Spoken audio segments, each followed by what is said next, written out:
2022년 제1차 40일 특별 새벽 기도회를 오늘 이제 마치게 됩니다. 마지막 날입니다. 우리 죄를 용서하시기 위한, 대속하시기 위한 하나님의 약속이 예수님을 통해서 완성된 것을 우리가 히브리서 말씀을 통해서 계속해서 말씀을 들었습니다. 처음날 말씀드렸듯이 히브리서가 구약 성경에 아주 익숙한, 그 중에서도 레위기에 설명되어 있는 성막과 예배 방법에 친숙한 사람들에게, 아마도 유대인이었을 거고 유대의 전통을 잘 알고 있는 사람들에게 예수 그리스도께서 어떤 일을 하셨는지, 그분이 대제사장이시고 그분께서 보여주신 일들이 하늘의 성막에 그리고 예배드리는 방식에 어떻게 합당하게 부합되는지, 예수님께서 어린 양으로서 대제사장으로서 친히 드리신 예배를 쭉 설명하고 도전하면서 우리의 죄, 우리가 연약하고 우리의 삶의 여러 한계들에 대하여 주님께서 어떤 일을 이루셨고 어떻게 계획하셨는지를 계속 설득하고 권면하고 이야기하고 있었습니다. 오늘도 그래서 우리가 예수님께서 행하실 놀라운 은혜를 바라보고 예수님께서 우리 가운데 약속하신 것들이 내일도 이어질 수 있도록 믿음으로 붙잡는 것이 너무 중요하겠다고 싶어요. 예수님은 우리 삶의 완전한 모델이시고 모범이시고 동시에 우리 삶을 바꾸실 수 있는 능력이세요. 우리의 모범이시자, 우리의 모델이시자, 우리의 삶을 바꾸실 수 있는 능력이세요. 그래서 우리가 예수님을 바라보는 것이 실제로 우리의 삶의 중요한 목적, 아니 거의 유일한 목적이자 실제로 그런 삶을 살 수 있도록 하는 능력 자체가 되죠. 히브리서의 마지막은 저자의 기도이기도 하고 권유이기도 하고 소원이기도 합니다. 이 히브리서를 읽는 사람들에게 기도하기도 하고 권유이기도 하고 소원이기도 한데, 이 말씀이 그대로 우리를 향한 주님의 바람이라고 우리가 적용해보고, 주님께서 이 기도를 통하여 우리에게 하고 계신 일들을 이런 방향으로 인도하고 계시는구나, 이렇게 한번 살펴보고 우리가 마지막으로 붙잡고 싶습니다. 첫 번째로 우리가 히브리서 말씀, 오늘도 예수님 전체를 마무리하며 그리고 마지막으로 이 히브리서 기자가 우리에게 도전하는 말씀 가운데 우리가 붙잡고 싶은 것은 우리에게 하나님께서 하고 계신 일과 관련되어 있습니다. 하나님은 우리를 다듬질하고 계세요. 우리를 다듬고 계십니다. 그리고 당신의 뜻을 행하도록 하실 분이에요. 당신의 뜻을 행하시기 위하여 하나님께서 우리를 다듬고 계시고 우리의 삶에 아주 깊이 관여하고 계세요. 이것이 우리에게 큰 위로이고 우리 삶을 설명하는 중요한 이유가 될 겁니다. 그것만으로도 너무 행복하고 기쁘리라고 싶어요. 20절 말씀과 21절 말씀의 상반절을 보면 영원한 언약의 피를 흘려서 양들의 위대한 목자가 되신 우리 주 예수를 죽은 사람들 가운데서 이끌어내신 평화의 하나님이 여러분을 온갖 좋은 일에 어울리게 다듬질해 주셔서 자기의 뜻을 행하게 해 주시기를 빕니다. 여러분을 온갖 좋은 일에 어울리게 다듬질해 주셔서 자기의 뜻을 행하게 해 주시기를 빕니다 라고 기도하고 있지만, 이 말씀을 통해서 우리에게 이루어지게 원하시는 하나님의 모양, 우리에게 이 기도를 통해서 깨닫게 해주시는 중요한 진리는 하나님께서 우리 가운데 어떤 목적과 이유를 가지고 일하고 계시는가 하는 거예요. 하나님께서 우리의 삶을 다듬고 계십니다. 온갖 좋은 일에 어울리게 사용하시기 위해서라요. 저는 이 말씀이 너무너무 저에게 위로가 되고 힘이 되더라고요. 이것이 고난의 이유라고 그렇게 붙잡을 수 있겠어요. 주님께서 우리의 삶에 가만히 계신 게 아니라 다듬고 계신데요. 그것이 우리에게 기쁨으로만 느껴지겠는가? 우리에게 이해가 다 될 것인가? 그렇지 않은 영역들도 많이 있겠죠. 우리에게는 어떤 영역과 어떤 부분에서는 고난처럼 여겨지고 이유를 모를 수 있는 영역들이 더 많겠죠. 그런데 하나님께서는 이 말씀 한 구절로 우리에게 깨닫게 해주시는 거예요. 하나님이 다듬질하고 계셔. 우리의 삶을 통전적으로 만지고 계셔. 뿐만 아니라 그것은 목적이 분명히 있어. 하나님께서 보시기에 온갖 좋은 일을 위해서 어울리도록 다듬고 계셔. 이렇게 말씀하고 계시는 거죠. 우리 삶에 훈련이 필요한 이유이기도 합니다. 고난의 이유이기도 하고 훈련이 필요한 이유이기도 해요. 하나님께서 선하신 뜻을 이루실 때에 우리들을 사용하십니다. 하나님은 우리를 사랑하시기에 우리를 있는 그대로 받아들이시지만 동시에 우리를 가만 내비두지는 않으세요. 그 모습 그대로 사랑하셔서 우리를 받아주셨지만 그러니까 그대로 살아도 돼라고 말씀하시는 것이 아니라 그래서 우리의 삶을 아름답게 선하신 목적과 온갖 좋은 일을 위하여 주님께서 다듬으시고 붙잡으시고 이끄시는 것을 우리가 기억해야 합니다. 하나님의 손에 들려서 우리가 선한 목적을 위해서 지금 주님께서 다듬고 계시는 거구나. 그 이유 하나만으로도 우리가 어떻게 반응해야 되는지를 깨닫게 하세요. 주님께서 우리를 다듬으실 때 온전한 순종과 그리고 함께 기대하는 마음으로 주님이 우리에게 드러내실 선하신 목적과 주님이 우리를 쓰실 온전한 온갖 아름다운 일, 좋은 일들을 하나님 우리도 경험하기를 원합니다. 우리도 기대합니다. 주님 우리가 힘들고 어렵지만 주님께서 우리 가운데 행하시고 붙잡아 주실 일을 우리가 기대합니다. 주님 이 일의 목적이 주님께서 보시기에 선하시고 주님께서 보시기에 온갖 선한 일에 우리도 그 장면에 함께하고 우리도 그곳 함께 있어서 하나님 보시기에 온갖 좋은 일에 쓰임받게 하시는 그런 일과 목적이라면 하나님 그렇게 우리 쓰십시오. 하나님 그렇게 우리를 만져주십시오. 하나님 그렇게 우리 가운데 일하십시오. 이렇게 믿음으로 고백할 수 있겠다. 그게 너무 큰 감사이고 기쁨이라고 싶어요. 이유와 목적이 없는 고난이 없음에 감사드리게 되더라고요. 주님 그렇군요. 우리가 하나님의 목적을 명확하게 모르는 경우들이 너무 많고 그 지혜를 다 알 수 없는 그런 영역들이 또한 너무 많지만 그럼에도 불구하고 주님께서 분명하게 말씀하시는 이 일이 하나님 보시기에 온갖 좋은 일에 어울리도록 우리가 다듬어지고 있는 것임을 우리가 믿습니다. 그래서 감사합니다. 이렇게 보이게 되더라고요. 석수가 돌을 다듬으시는 분들이 수없이 돌을 이렇게 할 때 큰 해머로 처음부터 꽝꽝 두들기는 게 결코 아니고 조그마한 정과 망치를 들고 쉼없이 계속 똑똑똑똑똑 두들깁니다.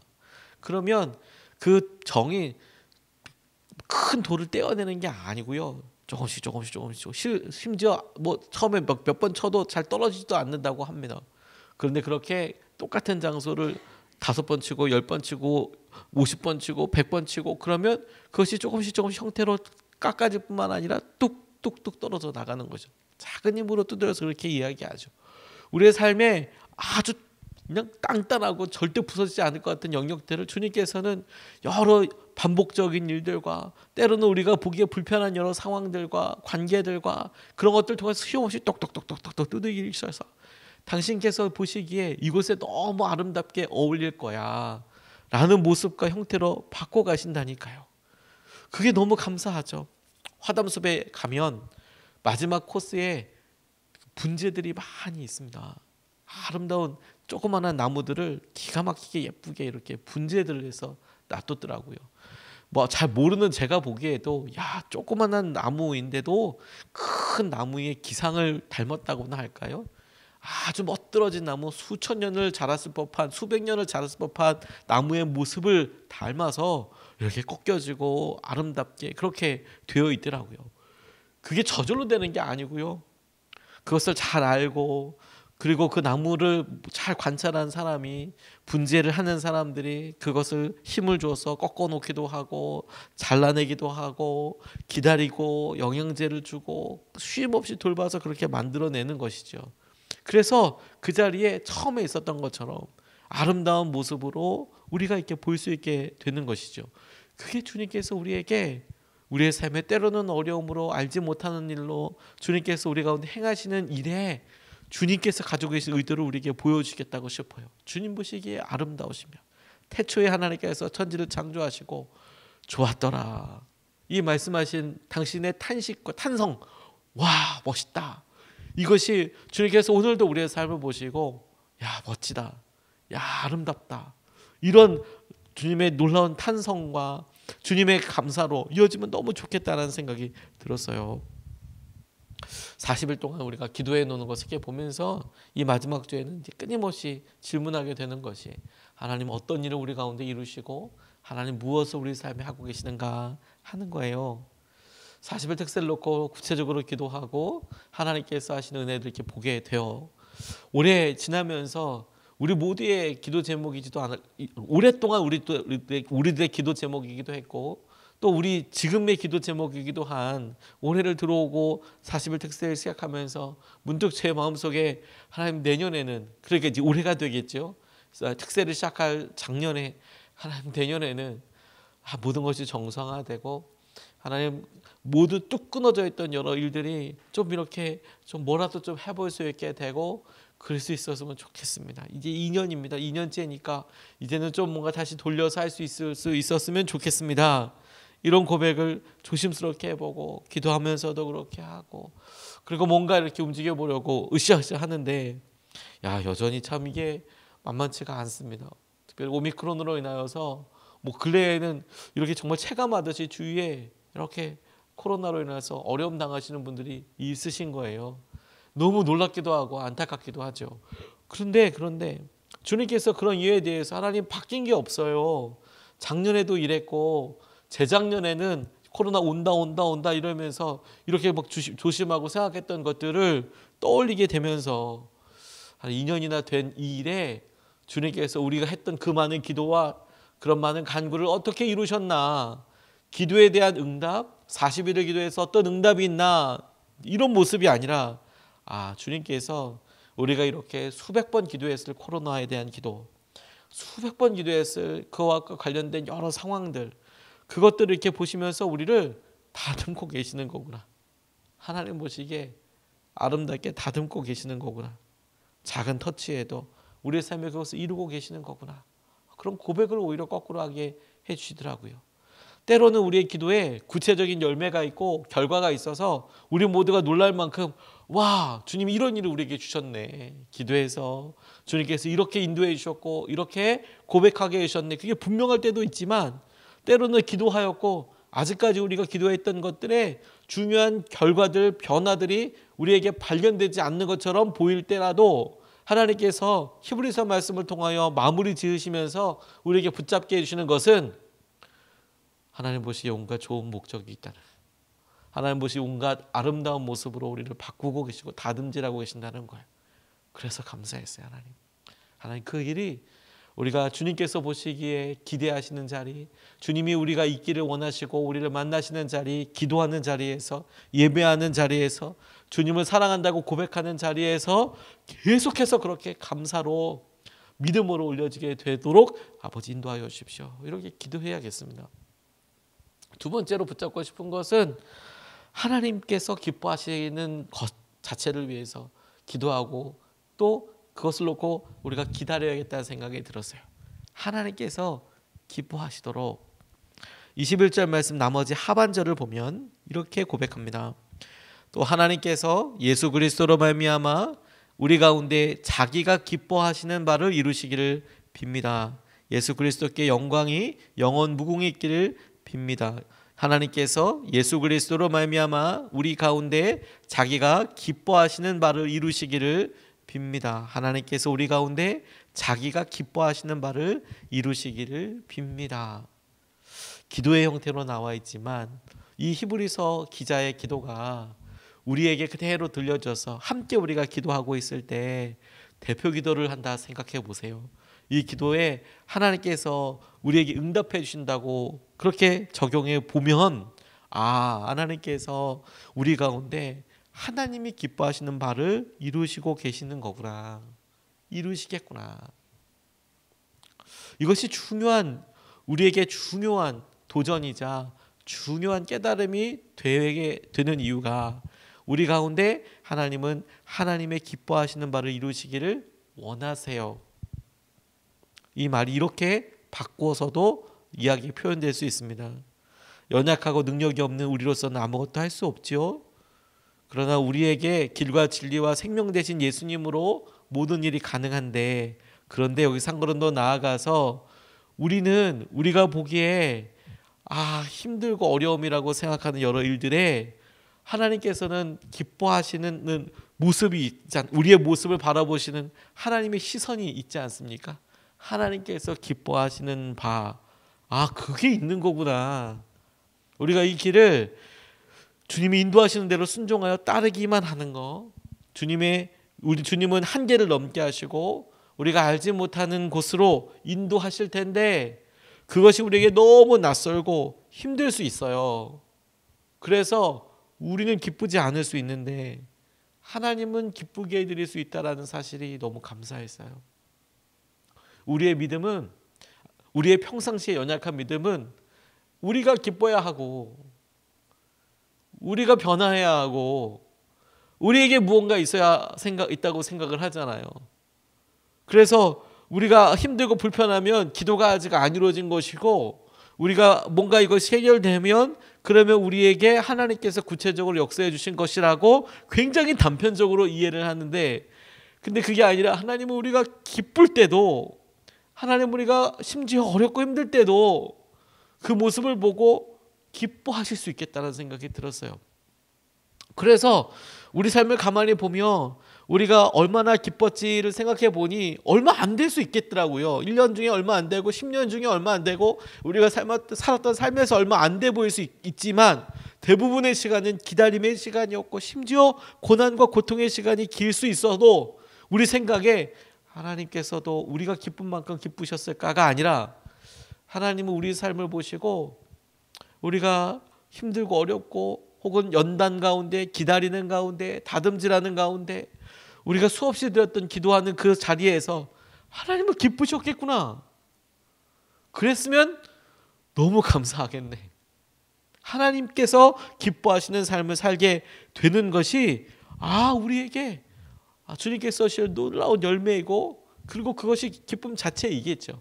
하나님께서 기뻐하시는 바를 이루시겠구나. 그래서 우리의 삶이 우리의 변화와 어떠함이 아니라 하나님이 기뻐하시는 바를 위해서 쓰임받게 해달라고 기도해야겠구나. 하나님께서 기뻐하신다면 충분합니다라고 그런 고백과 믿음이 우리에게 있는 것이 너무너무 중요하겠구나. 그 믿음 자체로도 하나님께서 기뻐하시겠지요. 인생은 아름다워라는 퍽이나 감명적인 영화가 있어요. 한 유대인 남자가 사랑하는 여인을 만나고 예쁜 아들을 낳습니다. 그런데 전쟁이 일어나고 그리고 그 남자가 유대인 계통이라는 것 때문에 이제 수용소에 끌려가고 아들도 끌려가게 돼요. 아주 고통이죠. 그런데 아빠가 이 아들한테는 재밌는 놀이라고 설명해줘요. 전쟁 놀이라고 설명해줘요. 실제로 갇혀있고 그렇지만 아들을 그렇게 수용소에서도 키우면서도 이것이 놀이이고 이것이 재밌는 거라고 혼자서 그렇게 힘든 삶을 살면서도 노동을 하면서도 계속 그렇게 아들한테 이야기해 줍니다. 이제 전쟁의 막바지가 돼가고 그 수용소도 뭔가 변화의 조짐이 심상치가 않은데 오히려 그날 긴박한 그날에 아들에게 이제 마지막 놀이라고 이제 마지막 테스트다. 오늘만 잘 넘어가면 탱크 태워준다. 네가 좋아하는 그 탱크 탈 수 있다. 그래서 이제 안전한 곳에 이렇게 숨겨둡니다. 아들을 막 부산하게 움직일 때 안전한 곳에 이렇게 숨겨두는데 마침 너무 안타깝게도 그렇게 숨겨둔 아버지가 잡혀요. 그리고 이 군인들이 어떻게 데리고 가고 수용하고 이런 게 아니고 발견된 그 수용소에 있는 그냥 거기 수감되어 있는 그 사람들 그냥 다 죽여버리는 그렇게 해버렸어요. 근데 그 아버지가 거기서 잡힌 거예요. 그래서 이제 끌려갑니다. 총살 당하러. 그런데 아들이 바라볼 수 있는 그 위치에 있을 때 이 아버지가 아주 우스꽝스럽게 걸어가요. 아주 우스꽝스럽게 막 걸어가요. 그러니까 그 모습을 바라보던 아들이 웃습니다. 진짜 게임을 하나 보구나. 그냥 이렇게 하나 보구나. 그리고 영화가 그렇게 우스꽝스럽게 걸어가던 아빠가 독일 군사랑 같이 간 다음에 총소리가 크게 들려요. 죽었다라는 거죠. 그리고 시간이 지나니까 정말 아버지 말대로 잠잠해졌어요. 수용소 다 떠나고 사람들도 어떻게 되는지 모르겠고 그래서 안전하게 됐을 때 나와서 보니까 이미 독일 군들 다 도망가고 연합군이 들어왔고 그 같이 가는 행렬 가운데 엄마를 다시 만나고 그리고 심지어 애가 어리니까 탱크에 이렇게 태워주는 그런 장면으로 끝나요. 그렇게 마무리가 되어 갑니다. 아들이 보기에는 아버지의 모습이 이렇게 게임을 하는 것 같고 아버지의 모습이 참 너무 당황스럽죠. 재밌죠. 근데 실제로 아버지는 정말 어렵고 힘든 길, 심지어 죽음으로 가는 길을 가는 것을 보고 우리들 부모가 그렇지라는 생각을, 저희들의 부모님들이 그랬지라는 생각을 해보게 돼요. 너무 마음이 뭉클하죠. 주님께서도 우리에게 그렇게 보셨죠. 십자가 고난의 길이 행복한 길처럼 보이지 않았을 거예요. 그게 기쁨의 길이라고 보여주지 않았을 겁니다. 그게 어떤 열매가 있을 거라고도 심지어 그때 당시에는 보여지지 않았을 거예요. 근데 주님께서 우리에게 그 길을 가셨죠. 그래서 우리가 알지 못하는 놀라운 진리가 이루어졌고 우리에게 약속이 열리게 되었습니다. 주님께서 우리에게 그만한 믿음과 그만한 놀라운 은혜를 보여주셨어요. 그래서 우리도 조그맣지만 똑같이 반응하고 흉내낼 수 있어요. 하나님, 오늘 우리가 주님의 기쁘심을 위하여, 주님이 기뻐하시는 바를 위하여 오늘 우리가 쓰임받게 되기를 원합니다. 우리의 기쁨이 목적이 아니라 하나님께서 기뻐하시는 일을 우리 삶의 목적이 되게 해주시고 그것에 맞춰 우리가 기도할 수 있게 해주시고, 그래서 주의 놀라운 은혜를 보게 하여 주십시오. 믿음으로 하나님을 기쁘시게 해드리며 주님으로 인해서 날마다 한계를 넘어서게 되기를 기도합니다. 우리에게는 오늘도 예수님이면 충분합니다. 오늘도 예수님이면 충분합니다. 두 가지 말씀을 같이 나눴습니다. 히브리서 전체 말씀이기도 하지만 마무리를 하며 두 가지 말씀을 붙잡고 기도하기를 원합니다. 하나님은 우리를 다듬고 계시고 당신의 뜻을 행하도록 하실 거예요. 그렇게 만져가실 겁니다. 하나님, 그 일을 우리가 일어나게 해주시고 이루어지게 해주시고 주의 은혜를 우리가 붙잡게 해주십시오. 두 번째, 하나님께서 기뻐하시도록 우리의 삶이 쓰임받게 해주십시오. 하나님께서 기뻐하시도록 우리의 삶이 쓰임받게 해주십시오. 이것을 붙잡고 이렇게 두 번 나눠서 기도하겠습니다.